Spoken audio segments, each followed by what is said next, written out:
Good morning. Where is the car? Oh, that's right. I broke it. Now, I wish I was kidding. The car caught on fire yesterday, and we need to fix it today. So the whole thing didn't burn to the ground, thankfully. But if you guys remember from a few months back, when we first installed the hydraulic e-brake, the rear end caught on fire when I was driving up 95. The same thing happened, only this time it was just slightly worse. There was actually like a visible flame, and it was a whole disaster. It just went spinning and then heated up, and then boom, flame, and then and then yeah. Now I don't know what exactly caused it to do that. My guess is there was an air bubble of some sort inside the actual brake line, and then that caused the brake itself to compress. Now this all happened like 2 days after we just came back from OSW, which if you missed that video, there was one problem we ran into during the event, which was the fact that we couldn't get the RPMs to get high enough.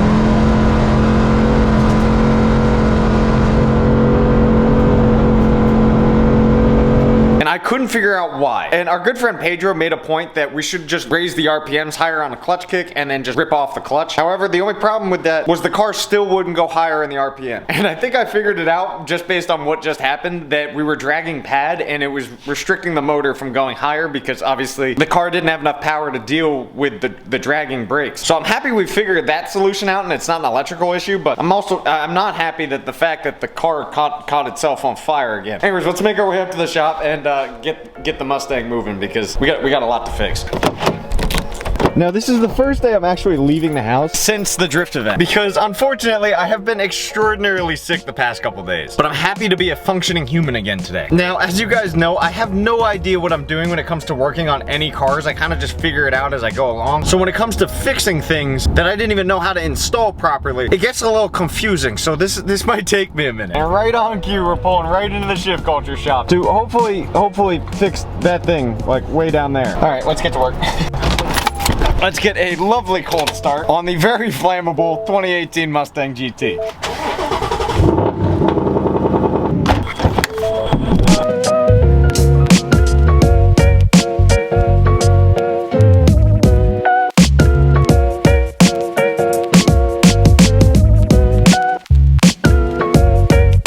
Now, if you guys saw the last video, you guys know that we ended on putting a fresh set of tires on this car. And some of you didn't actually believe that we did that. But just to prove a point, we still have the tire sticker still partially on this thing. The only time we actually ever drove it was onto the trailer after we put this on. I'm still so sad about that. Okay, she's in neutral. It's like stiff.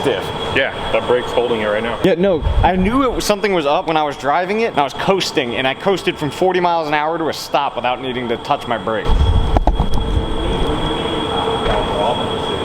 the hell is this? Oh, that may be causing other issues. Oh, that explains. It's not the brake, it's the rubber back there.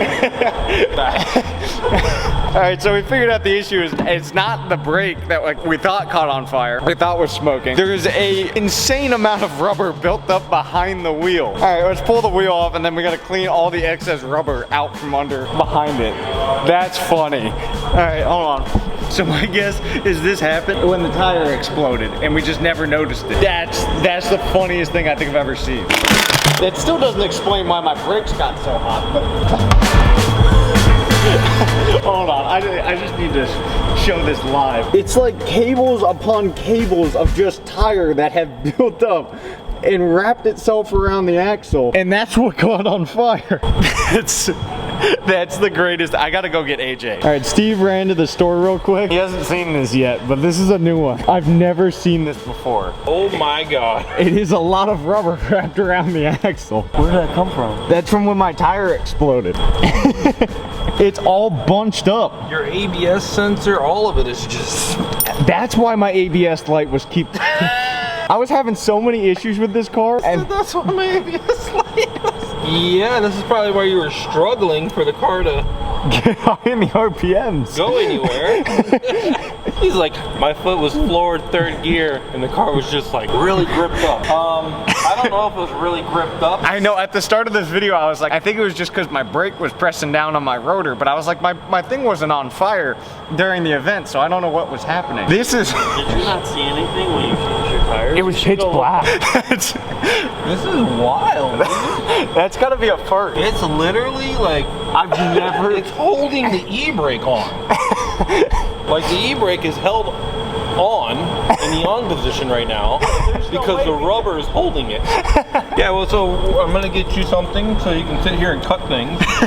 Let's make sure we cut the rubber and not anything that belongs to the car. It's gonna be a lot of careful cutting. We'll get it. There we go. Things are a mystery around here. How many times is it wrapped? For you to never see it, for reference, Steve has worked in the motorsport industry for years. How many years have you been in? Over 10. Over 10 years working in this industry. I've seen it, but not this bad. I don't even know where, like, which one is holding really tight is the problem. I'm just trying to make sure I don't cut something else besides the tire. We need to put this in a museum. Yeah, well, we need to put all the stuff you do in a museum. I've never really seen a lot of this stuff happen to other people. The fact that this car drove on the trailer after this is incredible. The fact that you drove it down the street after this is incredible. It's all blue. It's like melted. Literally, this like changed the color. So that's what caught on fire, not the brake. I'm scared. Should we check the other side? Yeah, I probably would check the other side. How do you not notice this? It was pitch black. That's not a good excuse. Dude, you That's not a good excuse, alright? It was pitch black is not a good excuse. He doesn't know what he's doing. Okay. At least we found the problem. Like it's a fixable problem. Oh, look, the wheel turns now. I wonder why. Just pure carnage 24/7. This car is nothing but problems. Gotta be the craziest thing I've ever seen for a reason for a car to catch on fire. There's still more. It's just all, that's absolutely crazy. The problem is like, where'd the rest of the tire go? I thought it just exploded on track and was flying everywhere. Obviously not. Yeah, we weren't able to do this by the wheel. Now we can spin it by hand there. I would say it's good to go. Well, problem solved. We can go to the car show. This side of the car has had the worst luck on the planet. We started with this like little front damage here. And then a while ago, we had some damage back here. And then now this and the side skirt's missing. Like this whole passenger side of the car has not fared well at all this season. This poor vehicle. All right, let's put the wheels back on.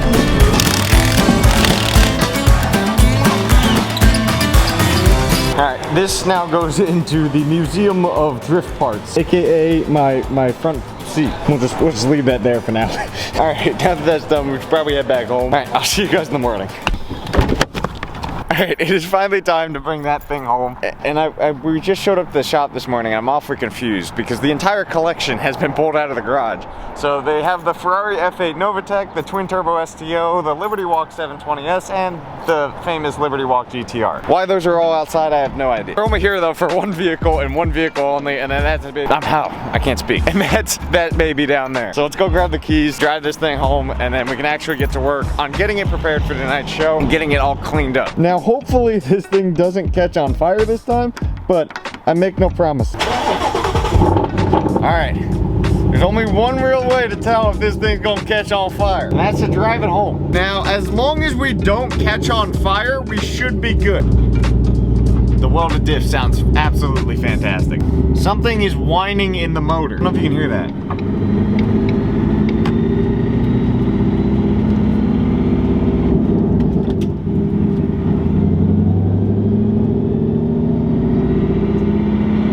It sounds like I have a supercharger. That's concerning. Just another day of owning a drift car. More random noises. There's so many things I need to fix on this car. It's incredible. I mean, it drove fine on track. I will say that. It drove perfectly fine on track. And it seems to be driving fine now. We're not smoking, so that's a positive. I'm not hearing any brake. That's also a positive. And I can slow down on my own accord. I'm a really irresponsible car owner. I gotta get my shit together.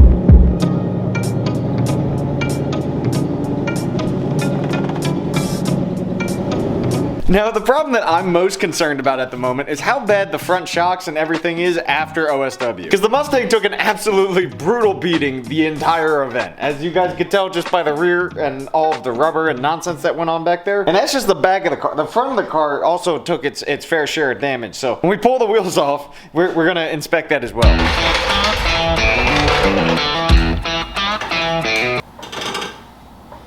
The creaking isn't making me feel much better. Now, if you're confused as to why I have two different sets of wheels on here, these are 235 tires, which they're a lot skinnier than my normal fronts, which are a 265 to 285. And it's the only tire that works with this car to fit on the trailer.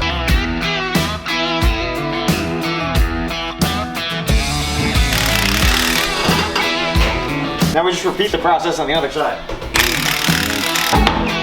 Now once we get these mounted on properly and should be theoretically good to go, we're gonna fix the mountain of tires we got back there. Because I gotta make more room. We got like 10 more tires coming. I think the proper move is we do the two 235 tires on the ground for base weight. And the tire number 2.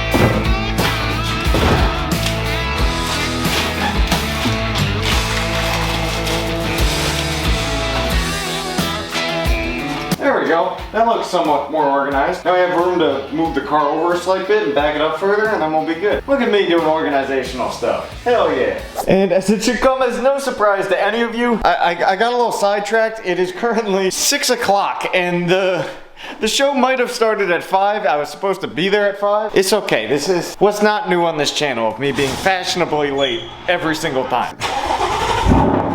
Coldish start. All right, let's head to the show. Got a nice little 911 turbo next to us. All right, the show is just over yonder. Only showing up about an hour late. We're doing good. Hello. Hi! How are you? No brake fire today? No brake fire today. This was wrapped around my axle. This is what caused the brake fire. Oh my gosh. How? Why? How? The tire shredded and got caught in there, and then it got all wrapped up in the e-brake, and that's what caused the brake fire. That'll do it. Yeah.